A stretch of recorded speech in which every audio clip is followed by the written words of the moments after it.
என்று நான் விசுவாசிக்கிறேன். ක්‍රිස්තුස් වහන්සේ තුළ ප්‍රේමාන්තයන දවසේදී ඔබ යහපත් වෙන බව මම විශ්වාස කරනවා. கர்த்தர் இந்த நாளையும் இன்னொரு காரியத்தை எங்களுக்கு பேசுகிறார். ස්වාමීන් වහන්සේ අද දවසේදී අපි සමග තව දෙයක් ගැන කතා பாருங்க, කරනවා. நீதிமொழிகள் 6ஆம் அதிகாரம் 19ஆம் வசனத்தின் கடைசி பகுதியில சொல்லுது, බලන්න හිතෝපදේශ 6 වෙනි පරිච්ඡේදයේ 19 වෙනි වචනේ අන්තිම කොටස මෙසේ කියනවා.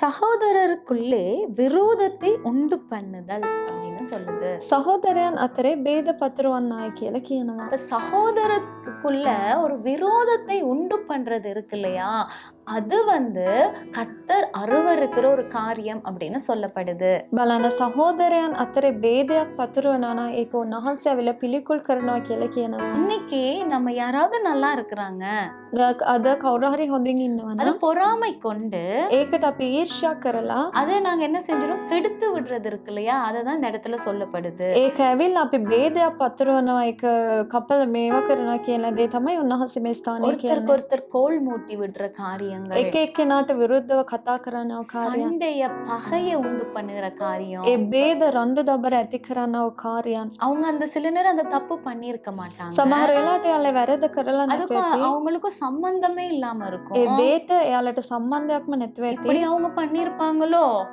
මෙයාලා මෙහෙම කරලා ඇතිද? என்று சொல்லி கசப்பான காரியங்களை உண்டு பண்ணுகிறது எல்லாம் கர்த்தர் அருவருக்கிறாரு. එසේ තිත්තකමක් ඇති කරවන දේ ඇවිල්ලා උන්වහන්සේ පිළිකුල් කරනවා. இன்னைக்கு நம்ம அந்த காரியத்திலிருந்து விலக வேண்டும். අද ඒ කාර්ය තුළ ඉඳලා අපි වැළකීලා ඉන්න ඕනේ. ஒருத்தவங்கள பத்தி ஒருத்தவங்க கிட்ட குறை பேசினாலே, කෙනෙක් ගැන තව කෙනෙක් එක්ක අපි ඇවිල්ලා අඩු කතා කරනවා නම් நாங்க ஒருத்தவங்க அந்த பேசுற நபரை குறிச்சு ஒரு கசப்பை விதைக்கிறோம் அப்படிங்கிறது தான் அந்த இடத்துல அர்த்தமே.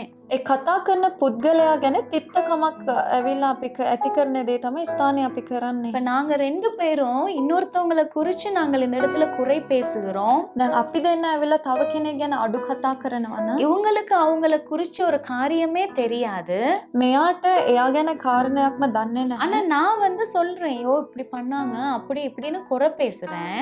නමුත් මම ඇවිල්ලා මෙයාට කියනවා මේ වගේ කරා එහෙම කියලා අඩු කතා அப்ப කරනකොට இவங்களை அறியாமே அந்த நபர் மேல ஒரு கசப்பு, ஒரு கோபம் வருகிறது. මෙයාට නොදැනුවත්වම ඒ පුද්ගලයා ගැන තිත්තකමක් ඇති වෙනවා. அப்ப அந்த மாதிரி காரியங்களை கர்த்தர் அருவருக்கிறாரு. එවැනි කාර්යයන් ඇවිල්ලා උන්වහන්සේ ඇවිල්ලා පිළිකුල් அந்த කරනවා. விரோதங்களை ஏற்படுத்த கூடாது. ඒ විරෝධ ભેද ඇති කරන්න හොඳ சில නැහැ. நேரம் சொத்துக்காக என்ன செய்வாங்க, சகோதரருக்குள்ளே குழப்பி விட்டுருவாங்க. සමහර වෙලාවට වස්තු නිසා සහෝදරයන් අතර ભેදයක් ඇති ஏதோ කරනවා. ஒரு காரியத்துக்காக என்ன செஞ்சிருவாங்க, குழப்பத்தை உண்டு பண்ணி விட்டுருவாங்க. යම්කිසි දෙයක් නිසා එයාලා ඇවිල්ලා ඒ ભેදයක් ඇති කරනවා. அப்படி எத்தனை குடும்பங்கள் இன்னைக்கு பிரிஞ்சு இருக்கிறது. ඒ නිසා එක් පවුල් කීයක් ඇවිල්ලා බෙදීම් වෙලා இன்னைக்கு තියෙනවද? உங்க வாழ்க்கையில உங்க குடும்பங்களை நீங்க பாருங்க.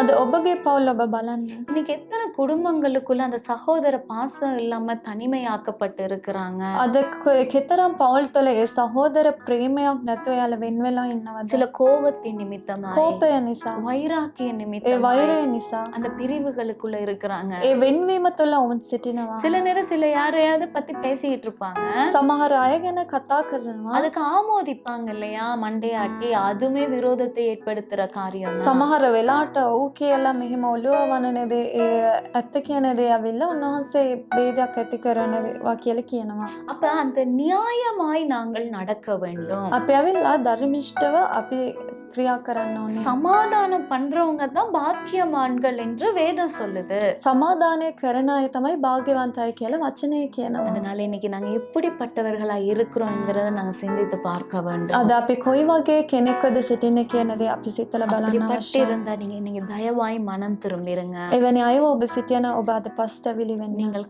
பேசாதீங்க.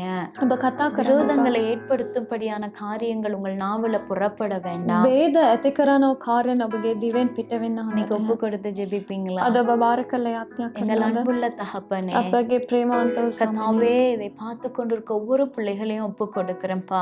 මේ දේ බලාගෙන ඉන්න සියලුම දරුවන් ඔබගේ දෑතට බාර கர்த்தாவே කරනවා. அப்பா, விரோதங்களை ஏற்படுத்தி இருக்கலாம். ස්වාමිනේ ભેද ඇති කරලා තිබෙන්න கர்த்தாவே, පුළුවන්. கோல் சொல்லி இருக்கலாம். ස්වාමිනේ රණ්ඩු දබර ඇති කරලා குற்றப்படுத்தி තිබෙන්න பேசி පුළුවන්. இருக்கலாம். අඩු කතා කරලා තිබෙන්න පුළුවන්. அப்படிப்பட்ட எல்லா காரியங்களையும் நீங்க மன்னித்தருளுங்க. ඒ සියලුම දේවල් ඔබ වහන්සේ කමා කරන්න. කරන්න. அவர்கள் இன்னைக்கு ஒப்பு கொடுக்கிற ஒவ்வொரு வாழ்க்கையும் மாற வேண்டும் ஐயா. ස්වාමිනේ බාර කරන සියලුම ජීවිතයන් වෙනස් වෙන්න ඕනේ இன்னைக்கே ස්වාමිනේ. கர்த்தருடைய கரம் இறங்குகிறதற்காக ஸ்தோத்திரம். අදම ඔබ වහන්සේගේ දෑත බැසෙන නිසා ස්තුති කරනවා. கர்த்தாவே இயேசு கிறிஸ்துவின் நாமத்தில் பிதாவே. යේසුස් වහන්සේගේ නාමයෙන් පියාණනි. ஆமென். ආමේන්. God bless you. God bless you.